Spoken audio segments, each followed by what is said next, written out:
Hello everyone, welcome back. Today I kind of want to continue where we left off with the last video from last week, where I showed you how I photographed my photos and kind of like my thought process when I'm photographing. And last week I created this, kind of tofu salad, crispy tofu salad. And this week I actually want to show you how I edit those photos. So I've just imported them into Lightroom, and this is how they look before I start editing them. So as you can see, I went back in my history. This is what it actually looked like when I was done last time. And we're going to start and try to replicate the edit that I made the first time around, just so I can show you how I generally edit my pictures, or what kind of steps I take and what kind of thought process goes in behind it. Today's video is actually sponsored by Skillshare, and as you might know, I originally come from a portrait photography background, and everything that I know in food photography has all been completely self-taught. And this is where Skillshare has already come in for me multiple times, because they've got multiple amazing courses on food photography, on editing. I've even taken some on video editing and social media marketing. They have amazing courses on there, and I can only recommend it. There's a link in the description for you guys, and you can get 2 months off with that link, your first 2 months. I really hope you enjoy the courses on Skillshare, but now let's get on with the video. So I've picked out 6 different images down here. They all belong to the same kind of shoot. So I've got a couple of pouring shots here. This is a finished one. This one's a little bit darker. And then I also have one where I'm actually holding the piece of tofu. I think for the edit today, I'm going to pick this picture out, and this is what we're going to go with. During the shoot last week, I was basically filming and photographing on the same camera at the same time. Usually when you film on a camera, you get like a slightly cropped vision. So what I see here is a little bit more wide angle than it was on my camera last week. So on the camera last week, I probably would only see like this much of the actual image. And this is what I decorated with basically. But yeah, here I get to see a little bit more on the outside, so I'm going to crop this later. I'd never start with my crop though, because I kind of like to leave this until the very last moment so that I can still, based on what the final picture looks like with the coloring, the contrast, whatever, so that I can kind of choose towards the end how my crop is supposed to be. Anyways, let's start now. So usually one of the first steps that I do is I'm gonna go to my lens corrections here in Lightroom. Oh yeah, obviously, you can see I edit all of my pictures in Lightroom. So this is what I use. I use Lightroom to edit all of my photos. I start with the lens corrections. So first I turn on the profile corrections for the lens. On this occasion, I've used a Canon EF 50mm lens. I'm also going to remove chromatic aberration. And then that's the first part done.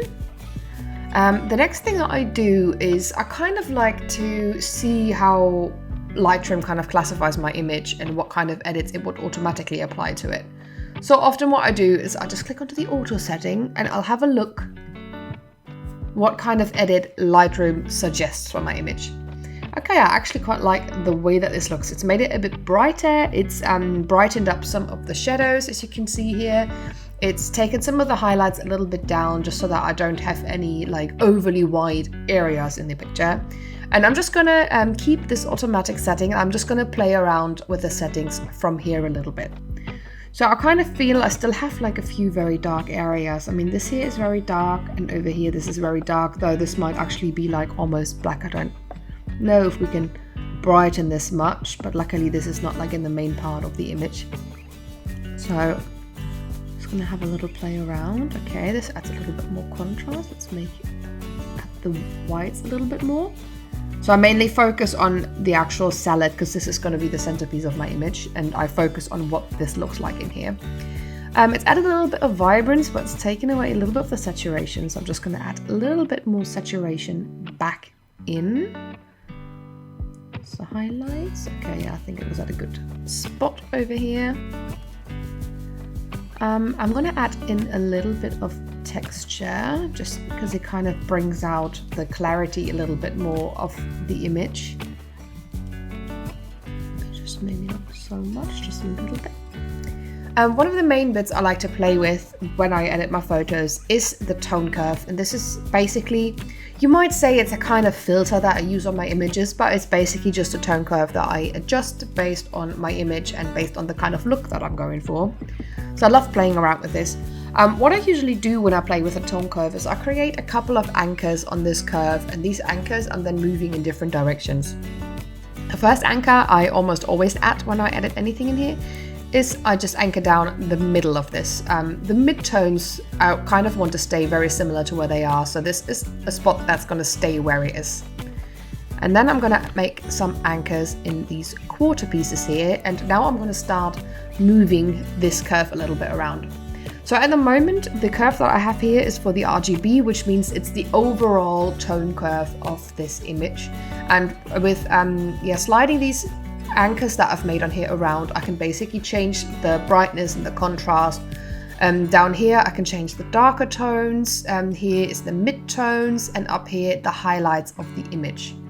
So as I said, my mid-tones are going to stay the same, but halfway between the highlights and the mid-tones, I'm just going to add and make these a little bit brighter, just a little bit. And then I'm going to go down here between the midtones and the dark notes, and I'm just going to make this a little bit darker. And as you can tell, it just adds a little bit more contrast into the image over here. What I'm going to do, or what I usually do when I edit here, I take out a little bit of the end of the tone curve. So what I do, this is the highlight, so this is just the brightest points of my image. And I drag these down a little bit, which basically means I'm just going to do an extreme one so you can tell the difference. You can see it here in the middle where the sauce is on the tomatoes. You can tell that the whites become slightly darker, so they become more grayish.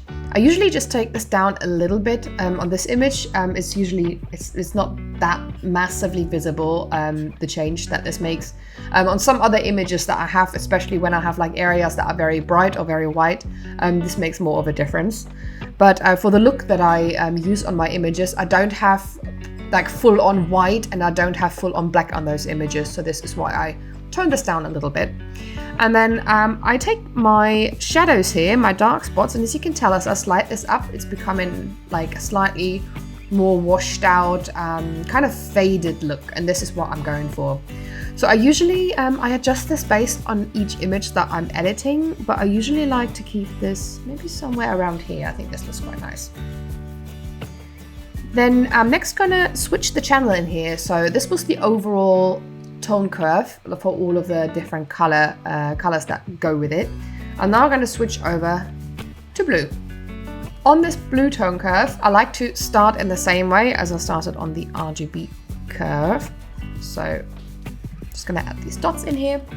If I now change these highlights here, when I change them higher up this way, it actually changes like how yellow the highlights are going to look. What I usually like to do is I just pull this down a tiny bit, not much. And then same as I did earlier on the RGB tone curve, I'm just gonna take my darker areas of the image and just add a little bit more blue into them. It's a little bit too much. Let's go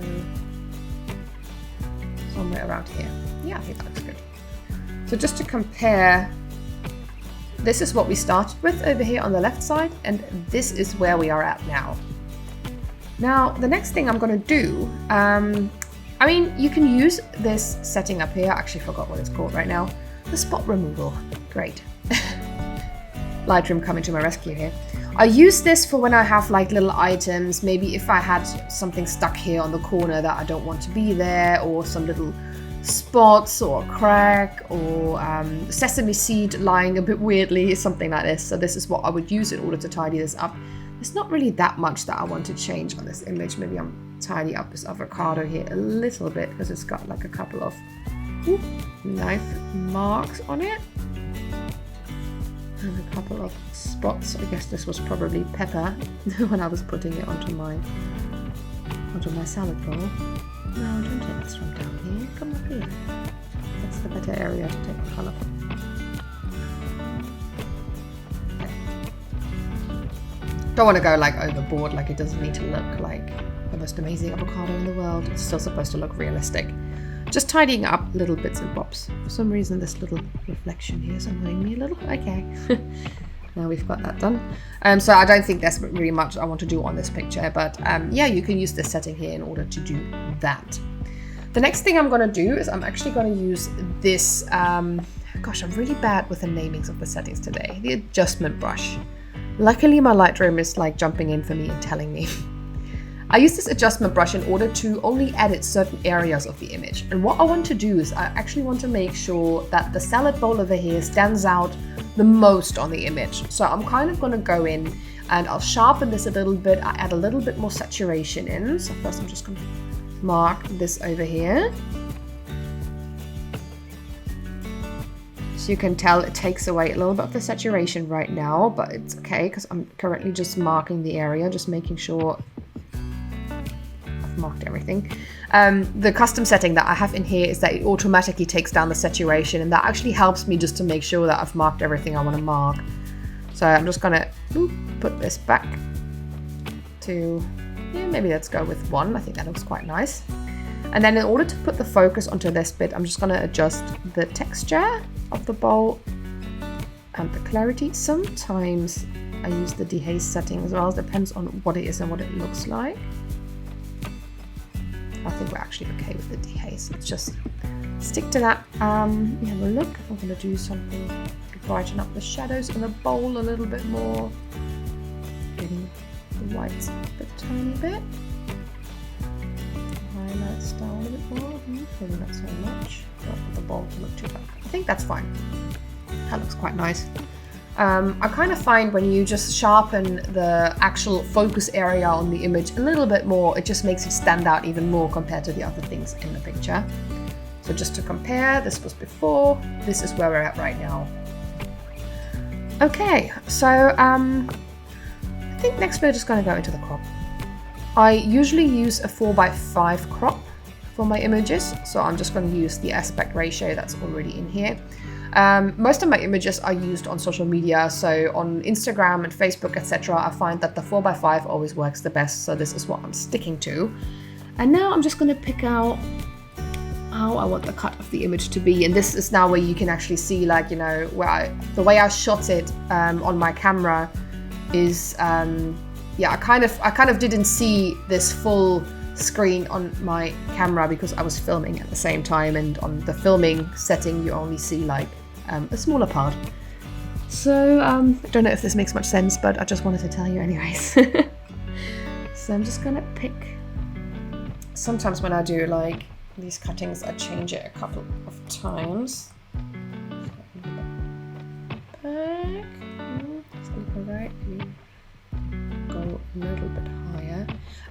You can kind of see when you're cropping, it automatically shows me the thirds of the image. So I kind of like to, when it fits with my image, I kind of like to make sure that I either have something like in the middle of the picture that the eye focuses on, or that I have something along these third lines, ideally around these spots here. And I think this is actually a good selection because this way I have the drip down here right in the middle, and then I've got this avocado over here and this avocado over here, which really falls into the focus as well. So I think that's a good way to cut it.